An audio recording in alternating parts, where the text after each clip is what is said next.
No, you don't need the. Legend. He a legend. He a legend. He a legend. He a legend. He a legend. He a legend.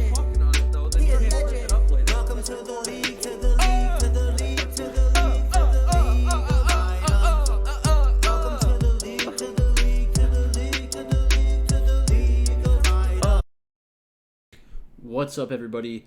It's Pikel with League of Items, and in today's video, we're going to go over LPL and LCK, prize picks, DraftKings, and sports betting in general. Before we get started, the giveaway. Join Patreon, $1 or $10 if you just want to do the giveaway, $1 if you want to support me, $10. Then make a comment on one of these videos with a content idea you have for my channel, your favorite underdog playing on the slate, and a team you think that wins the summer split in their league or the eventual world champions. It's really not that difficult. People are starting to do it. The first part of the giveaway is happening on Friday. So that's that. Tomorrow we have 4 matches. We have 2 in the LPL, 2 in the LCK. So first of all, Billy Gaming, minus 244 to Invictus Gaming, plus 185. RNG is minus 625 to OMG's plus 400. I think that Invictus plus 1.5 is probably good. Invictus Gaming might be a little underrated right now. I think Billy Gaming is still benefiting from like the positivity around the talent on their roster. Invictus Gaming isn't a pushover though. I think that they're pretty solid. I like their jungler, and they might be better than Weiwei. So that's one thing to watch out for. For prize picks, I'm still on the Billy Gaming side though. And then with RNG, they're obviously better than OMG. But RNG plays a lot of close, low-kill games, so we might not want to play them on prize picks, and we don't necessarily want to play OMG because we don't think they're going to win. Then in the LCK, we have Fred at Brion against Homolife. This is a very close matchup. In this spot here, I prefer the Fred at Brion side from a talent perspective, so I want to be on Fred at Brion. I'm projecting them to win. The most likely outcome is a 1-1 in the first 2 maps, so it is a little scary, but the prices / kill totals on prize picks are reasonable, so we'll take a look at that. And then we have Genji against Nongshim. I like Nongshim here to win a game, and it's just I believe in the talent of this team. Bot lane is definitely a huge like bot diff for Genji, but I think that Nongshim can create advantages on the top half of the map. Not because they're better than Genji, it's just they stylistically put more emphasis on the top half of the map. So we're looking at that. So for prize picks, actually, I guess let's do DFS first. So first up, Homolife and Fred at Brion. Homolife is a little bit more expensive. If I was playing Fred at Brion and I wanted to get exposure to one of their players, my captain would probably be Henna, because there are a lot of other good 80 carries on the slate. In the second match, if you're doing an upset, then you're going to want to get Wink as the 80 carry. He's most likely going to score the most points on the team.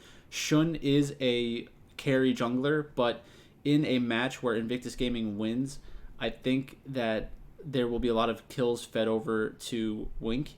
And just in general for DraftKings scoring, 80 carries happen to be the optimal captain more often. So definitely would want to be on that side. If you're playing the straight up BLG, like the BLG 2-0, then again, Doggo is more of a carry player than Icon. Icon can have a pop-off performance, but Doggo is much more likely to have 10 kills in a game. So you'd want to be on that side there. Then Nongshim and Genji. I really have a tough time thinking that Nongshim is going to win 2-0 or win 2-1 even. I think that 1-2 is kind of how I think it's going to go, where Nongshim picks up 1 game, Genji wins 2 games. If we look lane by lane, Doran and Kana, I think Kana's just a better player than Doran. Kana's more of a carry player and had extremely high highs while they were on T1.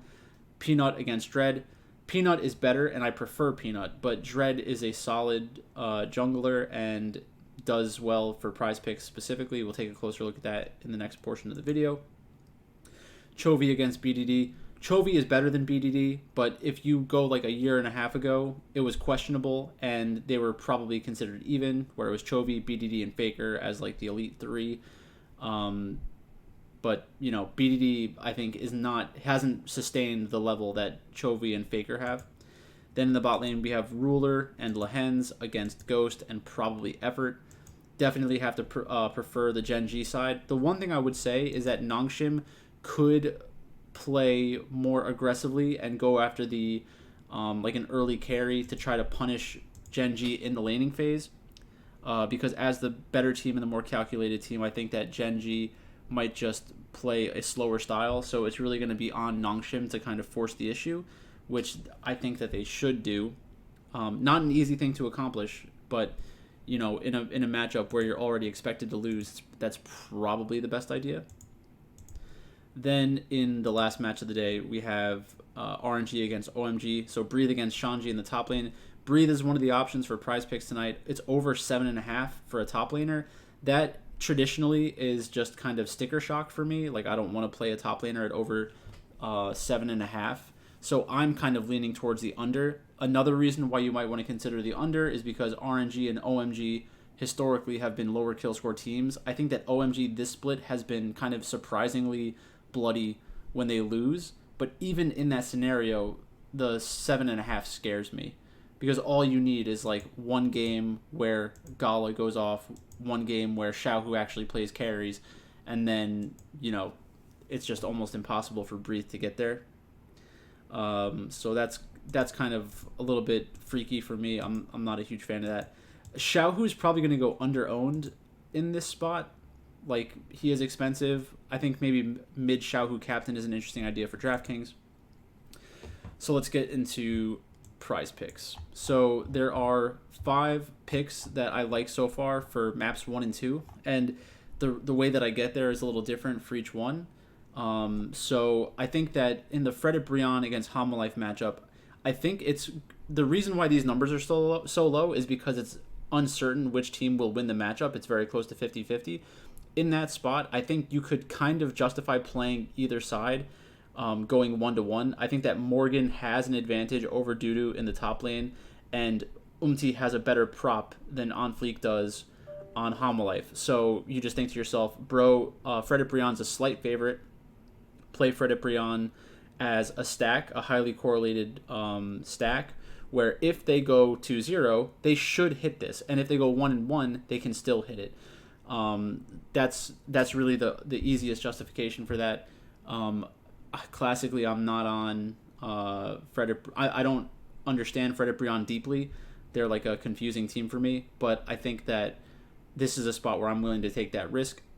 In the second matchup, BLG against Invictus Gaming, the one thing I hate about BLG, and it's been this way for multiple seasons or multiple splits, I don't like the way that they draft in general, and Bin is the kind of player who gets forced into these like really difficult skill matchups because he's a very skilled player where it's like, he was picking he picked Jax in a bunch of these games either last week or a week before that, where it was Jax against Gwen, I think. And yes, Jax will do good further on in the game, but you have to like almost intentionally lose for the first 10 to 15 minutes in order to kind of buy enough time and get there in the long run.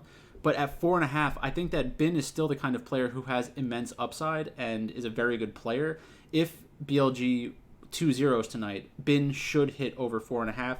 I think that a lot of people do like Invictus Gaming, and I wouldn't be surprised if Invictus Gaming won one of the games, one of the first 2 maps.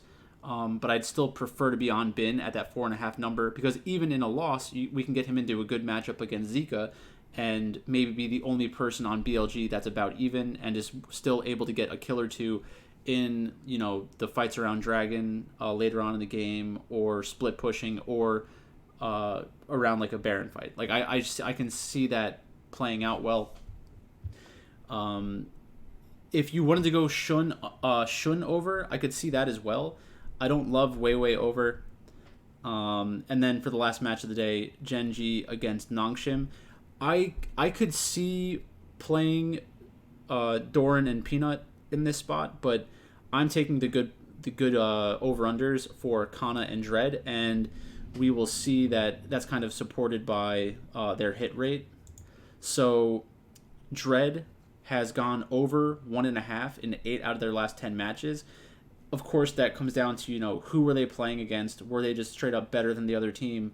But I think that Nongshim against Genji, the top half of the map can definitely cause some issues if they get a good draft and win one of the games. If they win one of the games, they should be able to hit these props.